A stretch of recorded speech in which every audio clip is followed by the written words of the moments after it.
Well, it's a delight to be here. I'm happy to call this a tradition. It is an honor to have been invited back, and so I'll see what I can do to maybe ruin my chances for another time.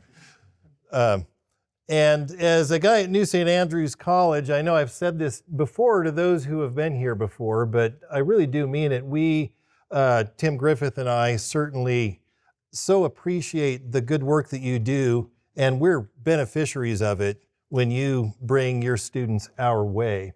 And I hope that I can return the favor somewhat, at least by offering some things that you'll find helpful. As classical Christian educators, of course, one of the things that's important to us and that sets us apart as classical Christian educators is that we recognize we're not the first generation to instruct children, young people. In fact, we draw wisdom from those who have been doing this for thousands of years. And one of my personal missions as a college guy is to try to bring some scholarship in how education has been done in the past and to bring it in a way that can help you, Lord willing, and at your school maybe next Thursday, in a practical way. So to combine scholarship about the past with contemporary practice.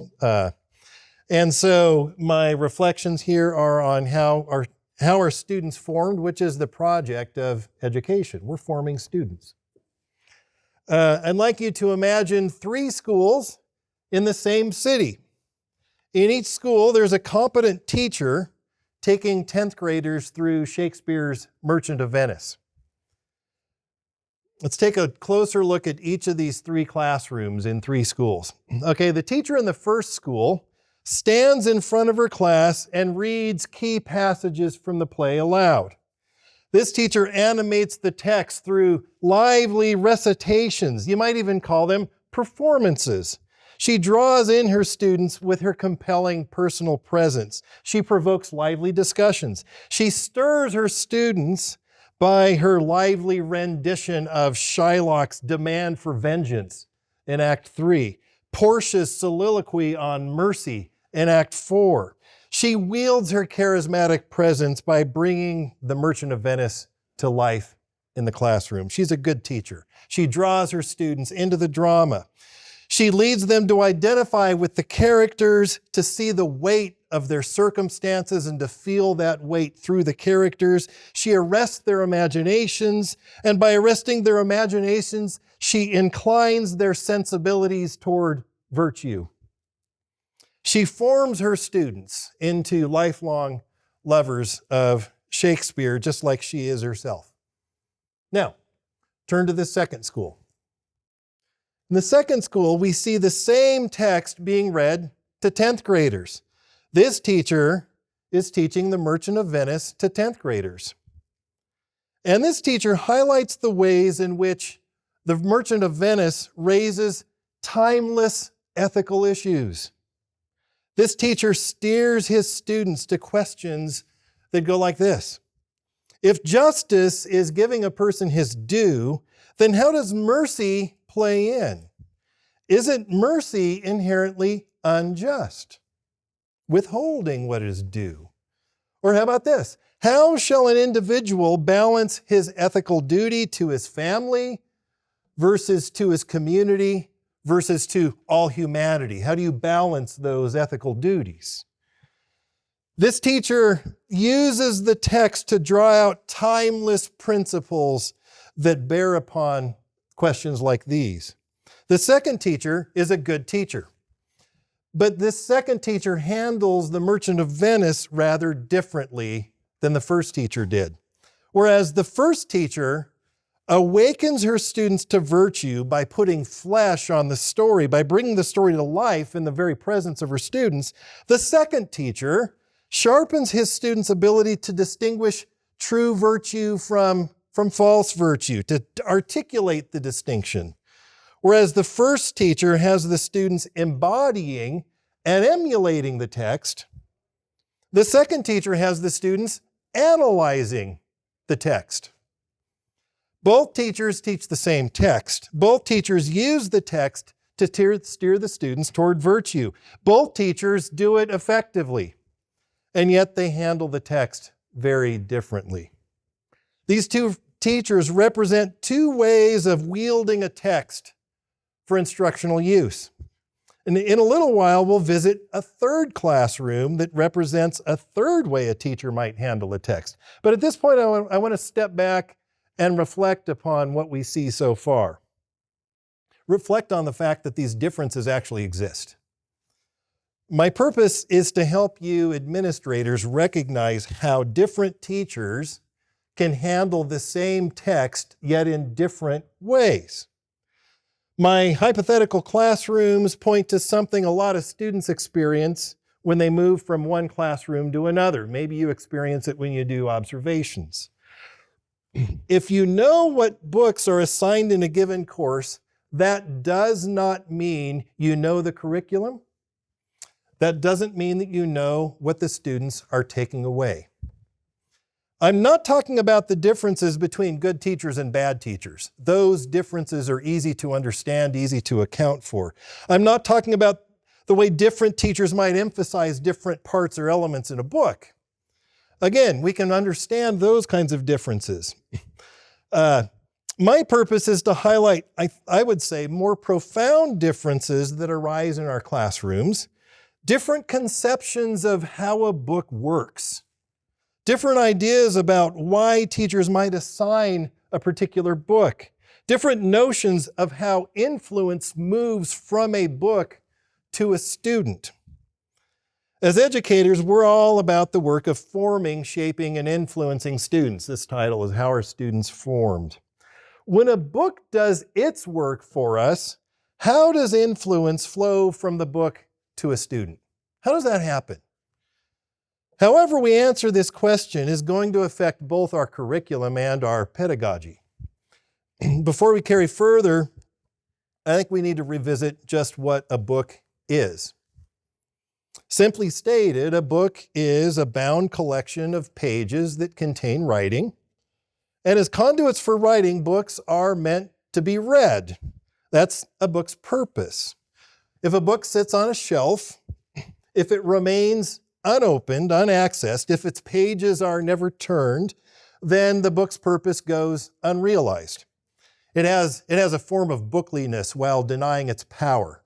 Or an unread book, you might say, is worse off than Bishop Berkeley's proverbial tree falling in the woods. So scissors, of course, find their purpose when they cut, not when they're sitting in the drawer. Nuts and bolts find their purpose as they fasten and hold. So too for books. Books realize their purpose as they're read. If a book is to have any instructional effect, it has its effect only insofar as it's read. All right, so what I'm showing you here, if you look on your handout, you notice your handout has an additional row that we can discuss. I'm not going to talk about that in my prepared comments, but I'm going to walk through these modes of instruction here. And you see this on the first page of the handout, and then I've got some supplementary pages that are going to add some flesh and detail to it. But in the first two classrooms I've described so far, both groups of students dug into the Merchant of Venice, but the teachers deployed two different modes of extracting something out of the book. These two modes of extraction pulled out different qualities from the same great text, and so the same text influenced the students differently. Though the text was the same, the curriculum was actually different. I'll say that again. The text was the same, but the curriculum was different. My purpose is not to favor one method of extracting something out of a book or another, one way of reading over another. I want to highlight that the difference exists so that we can be self-aware. By highlighting the difference, I hope to sharpen your reflections on how the books we assign, the books that we place in a curriculum, how we sharpen our reflections upon that, and how we go about leading our students through those books. And I'll repeat my central assertion. Just because you know what books are assigned in a given course, that does not mean you know what the students will be taking away from a given book. And I'm assuming that the teachers are good teachers. Okay. All right. The long history of Christian education it's a lot of things, but among them, it is certainly this. It's a history of leading students through texts. And as we're going to see, it's a history that offers 3 different ways of handling books, 3 different approaches for extracting something valuable out of a book. We've already seen 2 approaches, and again, I'll get to a 3rd approach in a moment. But if we understand the unique advantages and the unique limitations of each of these approaches, we can better tailor our instruction, better align our pedagogy, better clarify our curriculum as we organize and lead our schools. So what follows then, I think, is going to be a survey of these 3 historical approaches: the charismatic approach, the scholastic approach, and the humanities approach. And I'm going to begin then with the charismatic. This takes us to the cathedral schools of Central Europe in the Ottonian era. This is the 10th, 11th centuries. Teachers in these schools looked to books as sources of wisdom, no less than teachers in other eras. But they had a distinctive way of turning books to instructional use, to make instructional use out of books. When these teachers gathered their students around a book, the students experienced the text coming to life through the embodied performance of the teacher. As the teacher read the text and commented on it, the teacher presents himself as a model that the students should emulate. The best teachers displayed the wisdom found in books by displaying it in their own bearing and in their conversation. Consider how one writer explained the excellence of a certain teacher. Bernard of Clairvaux is the teacher, and this is one of his students commenting on Bernard. You need only look on him and you're instructed. You need only hear the sound of his voice and you learn. You need only follow him and you are made perfect. What made Bernard exceptional was his compelling personal presence. By embodying the wisdom that he and his students encountered in the books that they read, Bernard aroused his students to imitation, and Bernard and others like him then represent the charismatic approach to instruction. In this mode of instruction, both teachers and students experience a book much like performers in the woodwind section experience notes on the printed page of music in front of them. The marks on the page resonate through the reader's body, through the ritualized experiences of recital and memory. Even after a text is returned to the shelf, it lives on in the body of a good reader. The text lives on in a reader's manners, in the reader's conversation, in the reader's bodily action of remembering. And memory is a bodily action, especially if you're medieval. To read is to bring life to a text, like the Spirit of God breathing life into Ezekiel's valley of dry bones. We should imagine the charismatic teachers who flourished in the cathedral schools of the Ottonian era as if they were walking and breathing illuminated manuscripts. When a reader embodies a text through his voice and his manners, he's like a scribe who embodies a text through the physical actions of moving a stylus across vellum. Either way of handling a manuscript, whether by a living reader or by an illuminator, a copyist, converts a lifeless text into a lively image. And it should come as no surprise that the era that elevated the charismatic mode of teaching, the Ottonian era, also left a great legacy of beautiful illuminated manuscripts. So in my opening remarks, the first teacher we encounter teaching the Merchant of Venice to 10th graders represents the charismatic way of handling texts. Today's classical Christian educators reflect a charismatic sensibility in some notable ways. We see this in our circles. We celebrate dynamic teachers who bring books to life through their contagious style and flair in the classroom. We see it when we promote recitals, role plays, liturgies. These are bodily actions aimed at disciplining a student's manners. We echo a charismatic sensibility whenever we quip that the teacher is really the curriculum. The charismatic mode of instruction, for all its merits, though, can also be limiting and corrupting. It can corrupt classroom instruction by turning the classroom into a site of a personality cult. Impressionable students under the thrall of a beloved charismatic teacher might think the teacher erudite when in fact the teacher is a poser. Okay. Consider this criticism leveled by a 10th century monk against one of these teachers in this era. Whatever bespoke grandeur and distinction he affected, this man, almost wholly ignorant, claimed to be a doctor of the arts and persuaded people of it by virtue of his pompous posing, by elevating himself above others on a platform, by stimulating the dignity of a teacher in his manner rather than by the substance of his teachings, by burying his head deep in his cowl, pretending to be in profound meditation, and then finally, when the expectations of the listeners had been whetted by his long hesitation, giving forth an extremely soft and plangent tone which was effective in deceiving those who did not know better. The power of personality is the hallmark of charismatic instruction, and that hallmark points to both its strengths and its limitations.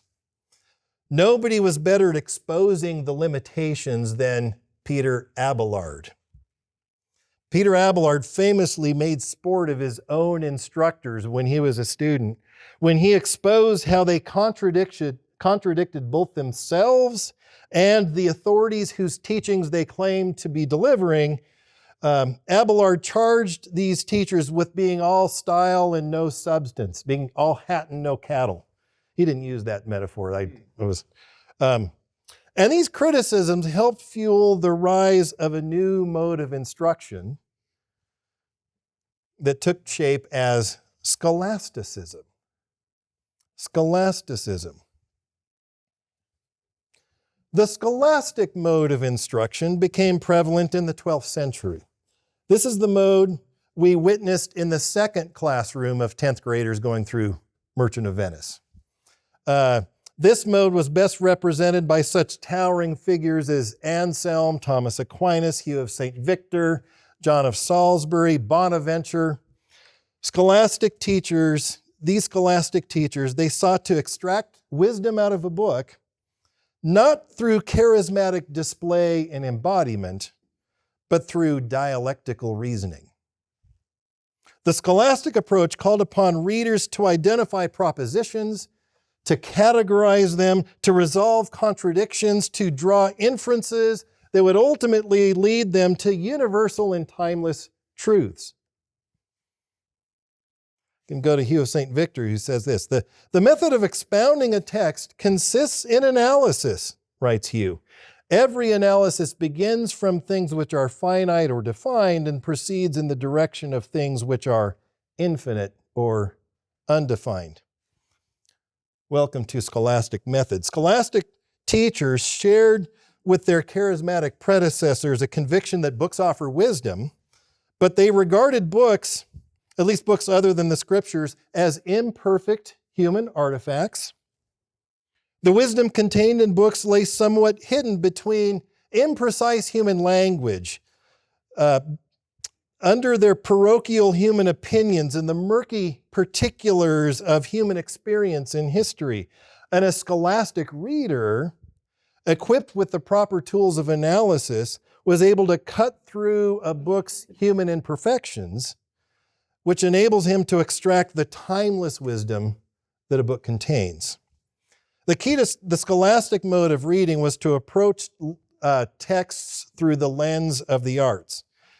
And so when a scholastically trained teacher opens the pages of any work, this could be Merchant of Venice, it could be Cicero's On Duties, Virgil's Aeneid, and the teacher can lead the students to extract linguistic wisdom by reading the book according to the linguistic arts of grammar and dialectic and rhetoric.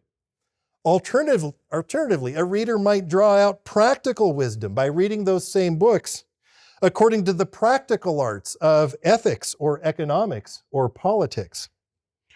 Or a reader can draw out theoretical wisdom from those same books by reading them according to or through the lens of the theoretical arts of theology or physics.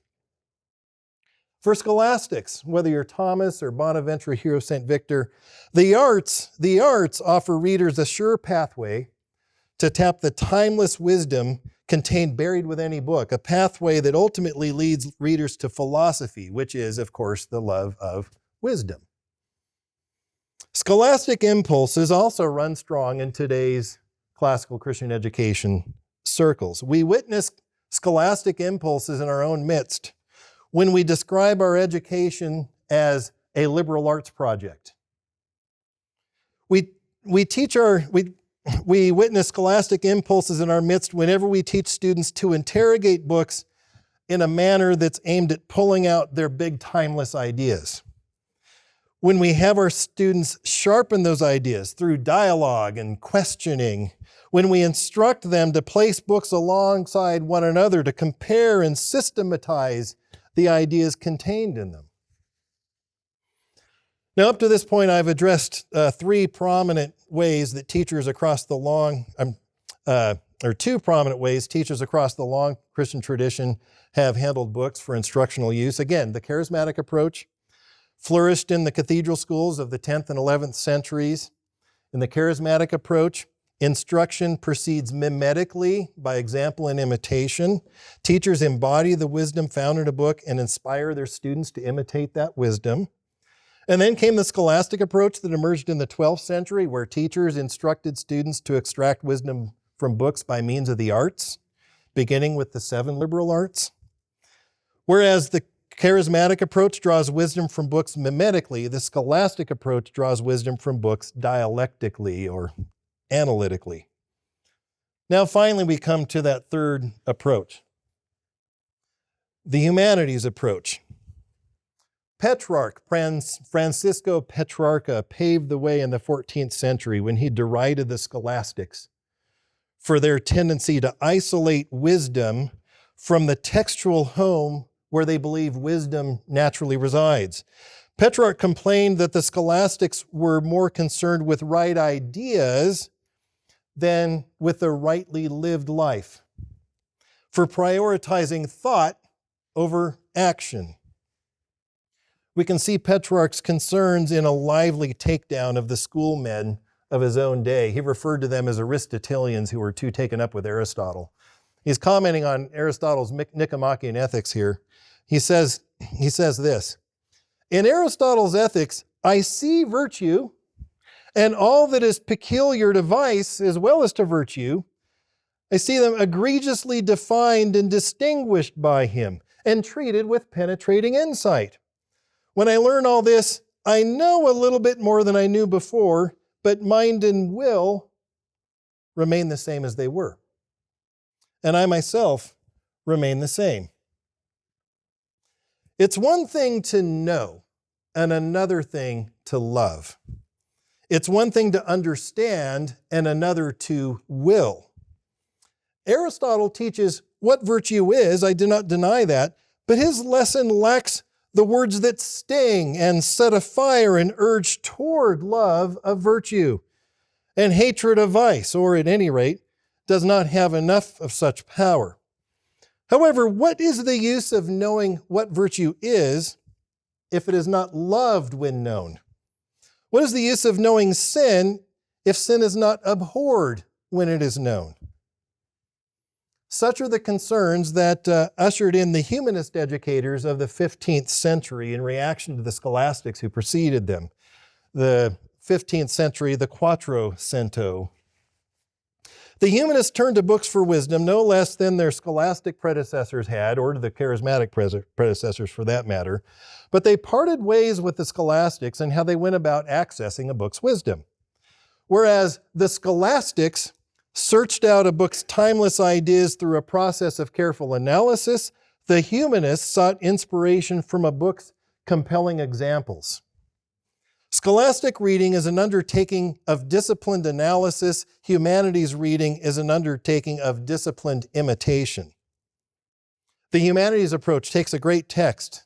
Again, we can take a work of Cicero or Virgil, and that this approach would situate the text within the time and place and circumstances, say, of ancient Rome, when it was produced.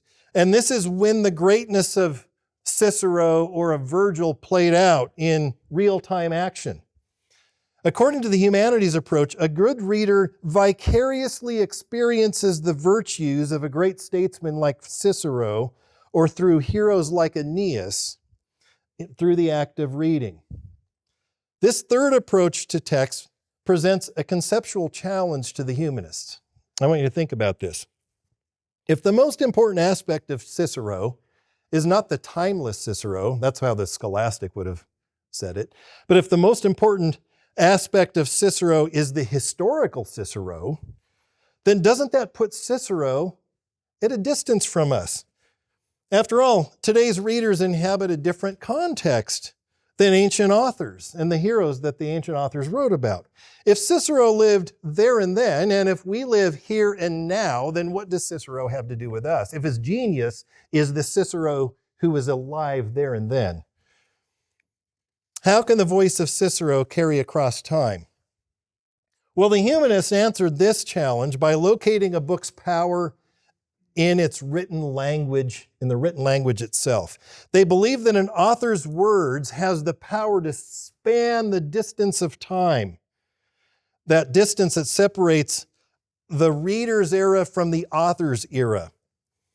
The humanist Pier Paolo Vergerio captured this humanities vision when he wrote this. He says, "What way of life then could be more delightful, or indeed more beneficial than to read and write all the time? For moderns to understand things ancient, and for present generations to converse with their posterity, and thus to make every time our own." Do you see the time collapse move that he's making here? To make every time our own, both past and future.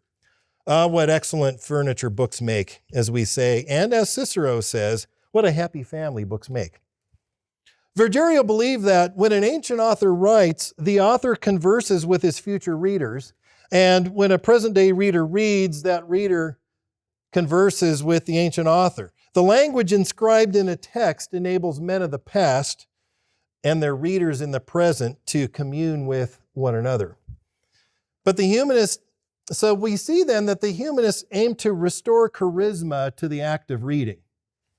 But unlike the charismatic approach that had prevailed in the Ottonian era that I began with, the humanities approach locates the charisma not in the embodied presence of a living reader, but in the power of the original author's words.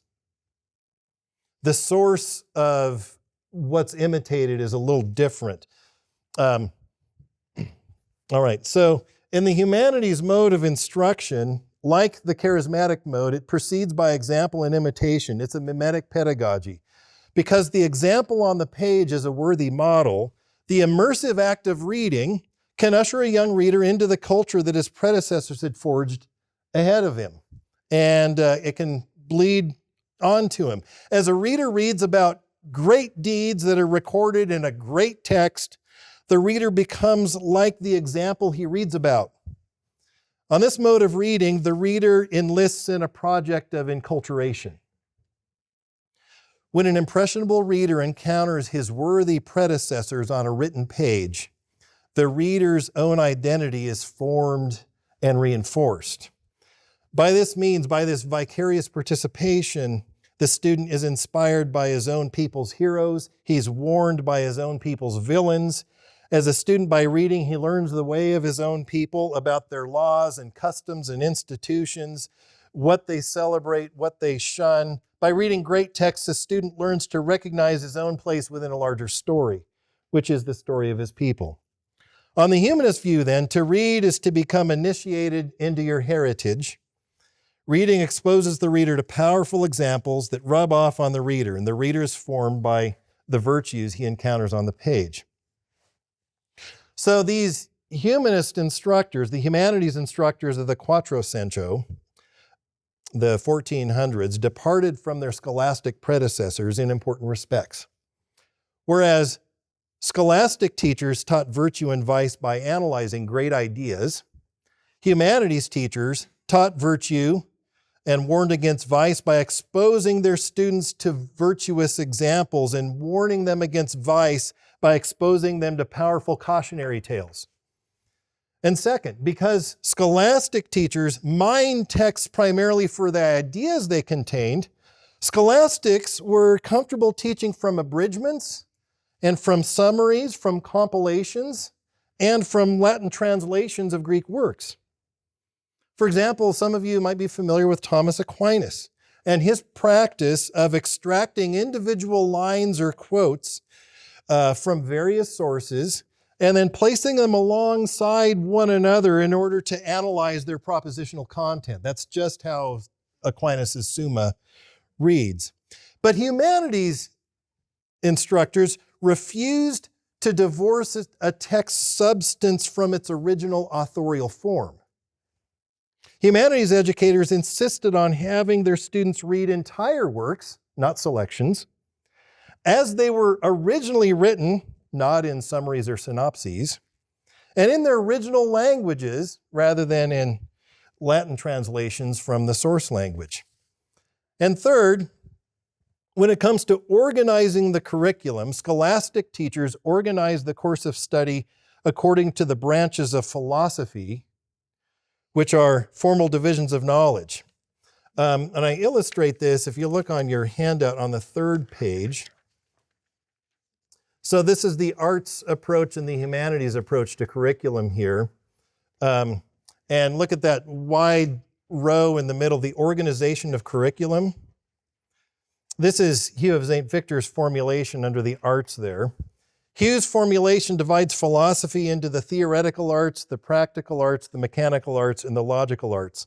And he treated these arts as the interpretive keys that you can apply to any text. Okay?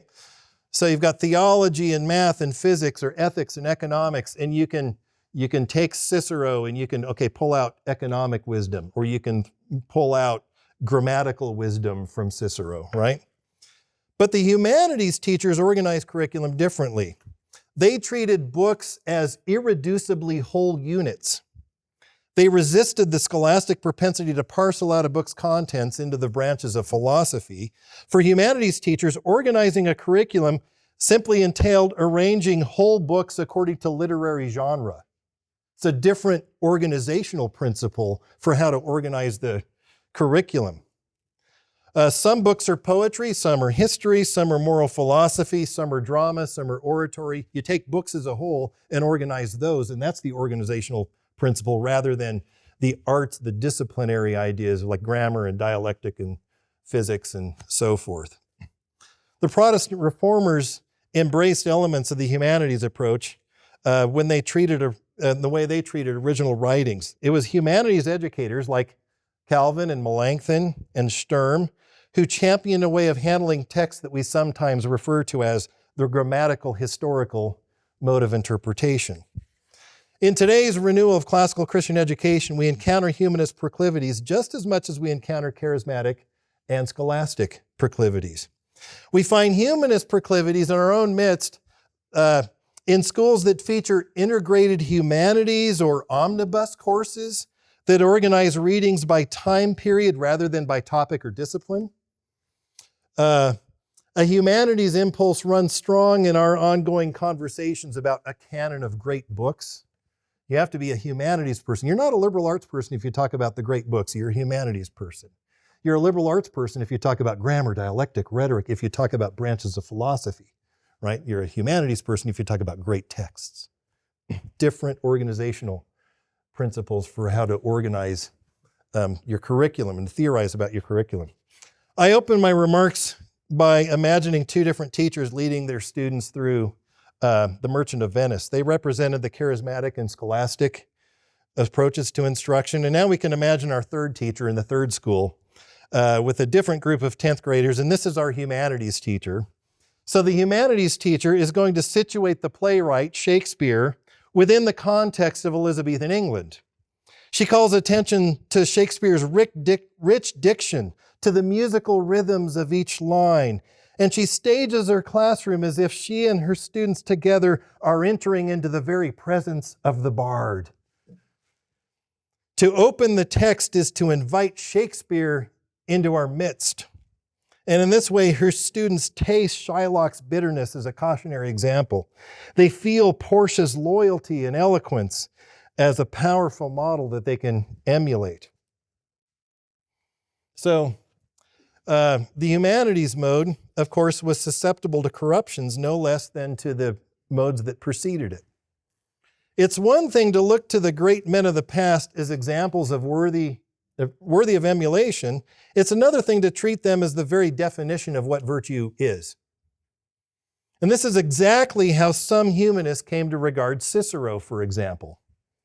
These were enthusiasts who, they were the true purist traditionalists. They assessed a student's work according to how closely it imitated Cicero's vocabulary and phrasing. For example, if one of their students prepared a speech and sprinkled it with words and phrases taken from Cicero, the teachers would regard the speech as eloquent, even if it totally bored the audience. For them to describe a student's work as Ciceronian was to give it the highest possible compliment. This was an overly enthusiastic version of the humanities approach. We sometimes encounter the same corruption in some of the more purist, stodgy, antiquarian corners of classical Christian education. And who could expose this cold and inflexible traditionalism better than Erasmus? Erasmus is his satirical dialogue, the Ciceronianumus. It's a brilliant takedown of that brand of humanities enthusiast who fetishizes the past. Erasmus clearly affirmed that students should imitate good examples, but he showed that an absolutist approach to imitation, this stodgy traditionalism, is corrupting both morally and stylistically. So here's a passage from the dialogue, just so you can get a taste of how Cicero addresses this. The character Bulepharus represents Erasmus, and the other character, Mnesaponus, represents the unreserved follower of Cicero. All right. So Erasmus, Bulepharus says this, "Well then, do the present conditions," we're talking about now, he's writing in the 1500s, "do the present conditions agree with those of the time when Cicero lived and spoke? Considering our absolutely different religion, government, laws, customs, occupations, the very face of the men? No, not at all. What effrontery then would we have who should insist that we speak on all occasions as Cicero did?" It's an effrontery to insist that we speak on all occasions as Cicero did. "Let him bring back to us first that Rome which was." And he goes on. "Let him give us the Senate and the Senate House, the conscript fathers, the knights, the people in tribes and centuries. Let him give back the college of augurs and soothsayers, the chief priests, the flamens and vestals, the aediles, the praetors, the tribunes of the people, consuls, dictators, Caesars, the assemblies, laws, decrees of the Senate, plebiscites, statutes, triumphs, ovations, thanksgivings, shrines, sanctuaries, feasts of the gods, sacred rites, gods and goddesses, the capital and sacred fire. Let him give back the provinces, the colonies, the municipal town, the allies of the city, which was mistress of the world. Then, since on every hand the entire scene of things is changed, who can today speak fittingly unless he is unlike Cicero? Therefore, it seems to me that our argument brings us to a different conclusion. You say that no one can speak with propriety unless he copies Cicero. But the fact itself convinces us that no one can speak well unless he wisely withdraw from the example of Cicero. Wherever I turn, I see things changed. I stand on another stage. I see another theater, yes, another world. What shall I do? I, a Christian, must speak to Christians about the Christian religion, which of course wasn't around in Cicero's day. In order that I may speak fittingly, shall I imagine that I am living in the age of Cicero? And speaking in a crowded Senate in the presence of the senators on the Tarpeian Rock. And shall I borrow words, figures, rhythms from the orations which Cicero delivered in the Senate? I must address a promiscuous crowd in which there are young women, wives, and widows. I must speak of fasting, of repentance, of the fruits of prayer, the utility of alms, the sanctity of marriage, the contempt of changing things, the study of the divine word. How will the eloquence of Cicero help me here, to whom the themes as well as the vocabulary were unknown? Will not an orator be cold who sews, as it were, patches taken from Cicero upon his garments? He's basically saying, times have changed. Come on. Come on, humanists. All right, so my historical survey traces just over 500 years of instructional practice, spanning roughly the years 950 to 1500 AD. Educators in these years promoted three ideal modes of instruction. First, the charismatic mode, then the scholastic mode, followed by the humanities mode. And the historical sources for these modes of instruction tend to be polemical in nature, either celebrating or censuring one mode or another. Each mode appears in the sources, the historical sources, as a caricature or an ideal. And the reality on the ground in the give and take of actual instruction was probably didn't live up to these types in their purest forms. Reality is always messier than tidy categories. By way of analogy, you might consider that the typical American family includes 1.9 children, which describes no actual family. It's impossible to have a 0.9 child, right? So it is with these ideal types in history. They exist as ideals rather than, I think actual what's happening on the ground is surely more complicated. But nonetheless, I think it's helpful for school administrators to keep these three types in mind, because these types can help you discern what's happening in your classrooms, together with a vocabulary that helps you describe what's happening in your classrooms. And I'll leave you with a couple of practical considerations or takeaways.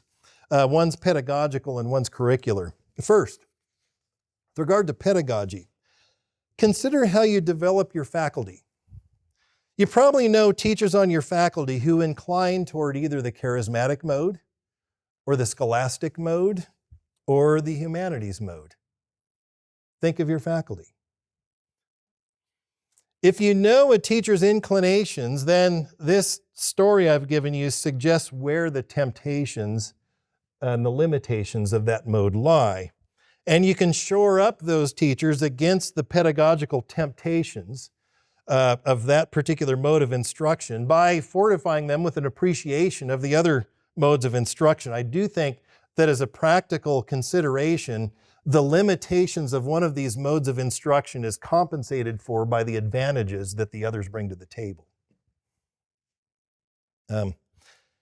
Consider the implications for hiring. If all your literature and history teachers are humanists, maybe your next hire should be a scholastic. And if your school is top-heavy with scholastics, you might do well to add a charismatic teacher into the mix. All right. In the second place, turning to curriculum. My survey hopefully can help you assess whether your teachers are putting texts to the use that your school intended for them. Ask yourself, why is it that your curriculum committee selected The Merchant of Venice? Why'd you choose that book? And fill in the blank with whichever book we might be talking about. Why'd you choose that text? Did you select the text because you want your students to wrestle with questions of justice and mercy? Or did you select that text for its compelling style because it stands as a monument to what our mother tongue can accomplish? Your answer is going to depend on how a teacher ought to handle the text in the classroom, whether you want it handled charismatically, scholastically, or humanistically. Did you catch that? We dig a hole in the ground one way if we want to extract minerals, and we dig a hole in the ground another way if you want to draw out natural gas, and we dig a hole in the ground in still another way if we want to draw water, fresh water. Suppose a book holds a place in your curriculum because it's a source of fresh water, but you treat it in the classroom the way a miner digs for copper or silver. Sure, the students might be digging into the book, but what they draw to the book is not the fresh water that that tipped the curriculum committee to decide to assign that text. I'll reiterate it again. If you know what books are assigned in a given course, that does not mean you know what the students will be taking away from the book. That means you don't know yet what your curriculum is. All classical schools are vulnerable to this point, especially schools that feature integrated humanities or omnibus courses that are designed around reading lists. And the problem, of course, isn't that you organize your courses around great books. That's not the problem. You should be selecting and assigning great books. My concern is about the all too common failure to align the reason why a book is there in the first place, why the book is assigned, and how the book is handled. So here's my final takeaway. Hire teachers. You hire teachers to teach students. That's your job. You select books that your students will read. You review and oversee your teachers. Are your teachers and your book selections working well together? Or are they laboring at cross purposes? The history of Christian education has left us a legacy that can help you answer those questions. Thank you.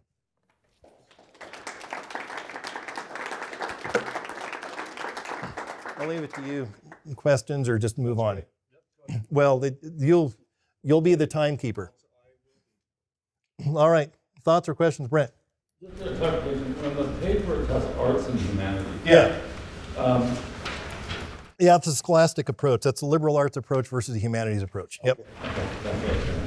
Yeah, it's arts broader. The liberal arts are their subclassification of the arts.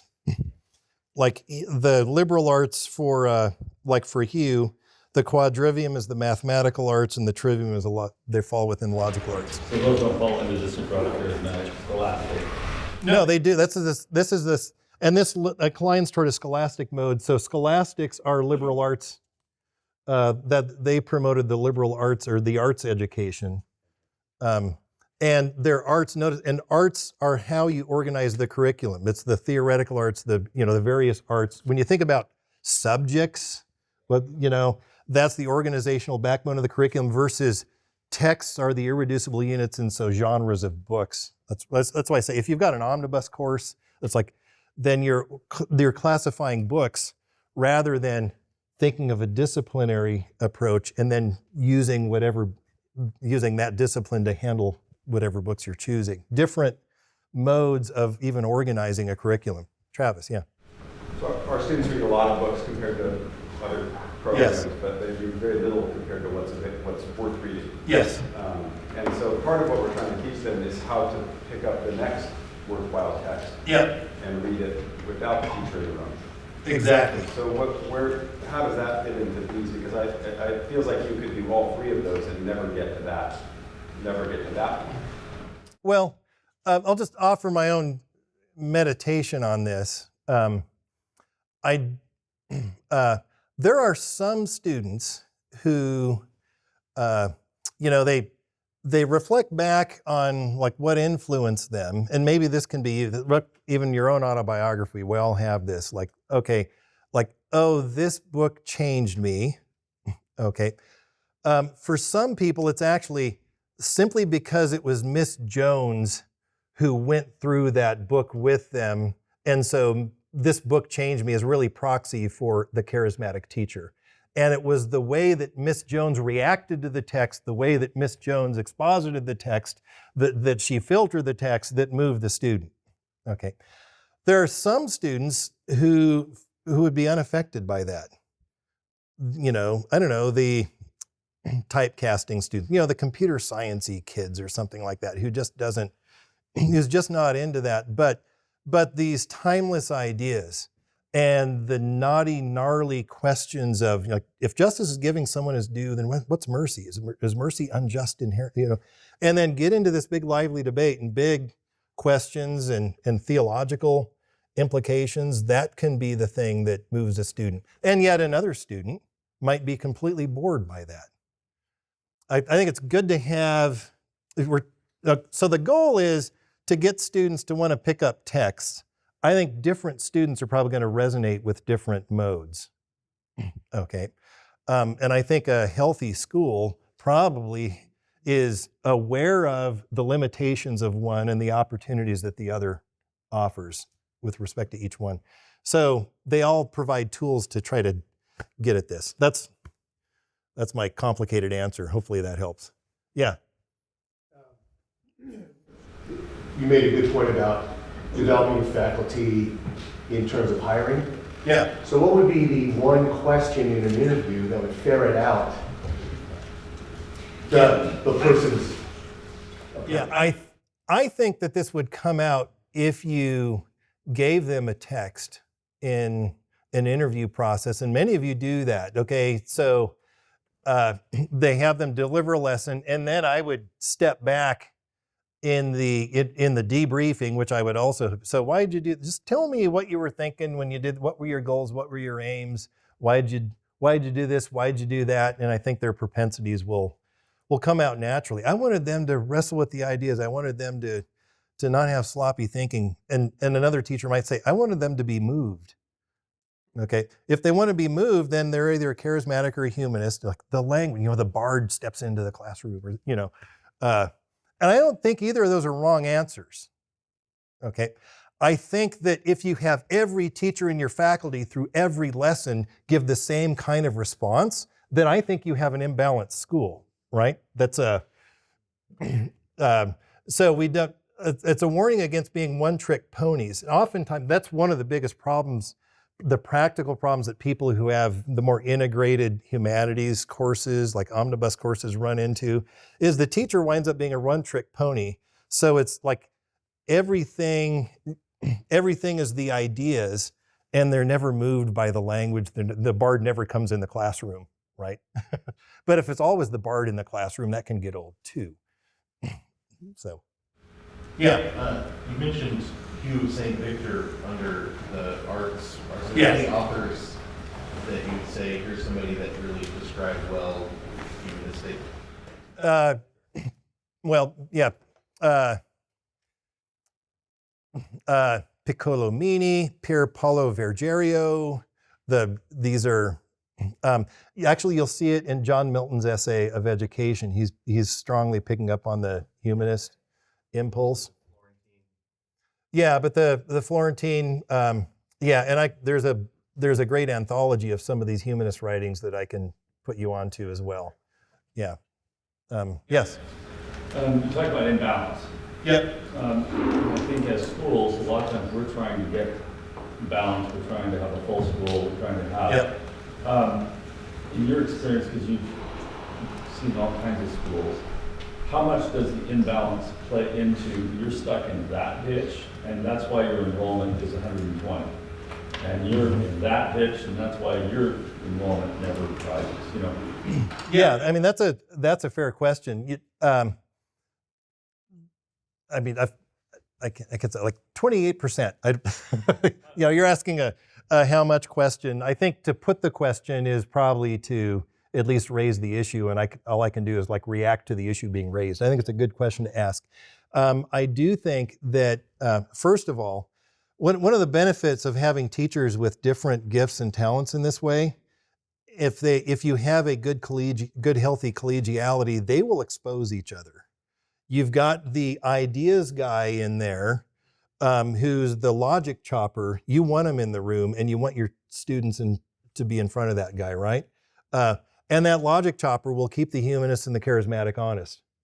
And yet, the humanist and the charismatic will gloss over when the logic chopper just goes off into his flights of fancy and philosophical headiness. It's really good within the collegiality of the faculty to keep this, and then it's going to leak out into the culture of the school. And I was referring to more you become branded with a certain label as a school. Yeah. Like, they just read really fat books, and, you know, if your family's not really into reading, you just want to stay away from books, right? And Yeah. so it seems like they, sometimes it's hard to get the balance, like, because you need a certain inertia. Yeah, and I think, first of all, I will say, okay, we're classical schools, so we're into reading. And mission alignment means we're families into reading, right? And if a family is not a family into reading, by enrolling their kids in the school, they have enrolled themselves in a project that is going to work against their not being into reading.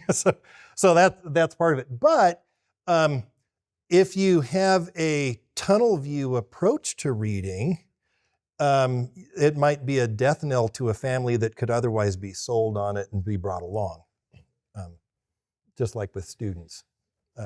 Wally. How this seems to, I mean, I can see exactly how this lends itself to selecting a literature teacher or a history teacher. How would this lend itself to selecting, say, a math teacher or a science teacher? Yeah, some math and science teachers are, I've seen this, those that are into the nature walks, into the experience, I was primarily dealing with books here first, so you're a little bit outside of what I was speaking to. But I do think it's got application there, where some people are into the formulas and the theories, you know, the laws and that sort of thing. Some people are, you know, get out in the woods.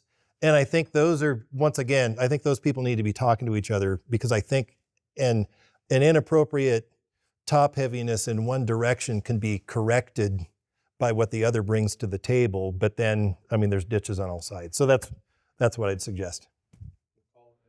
All right. Thank you, Chris. You're very welcome.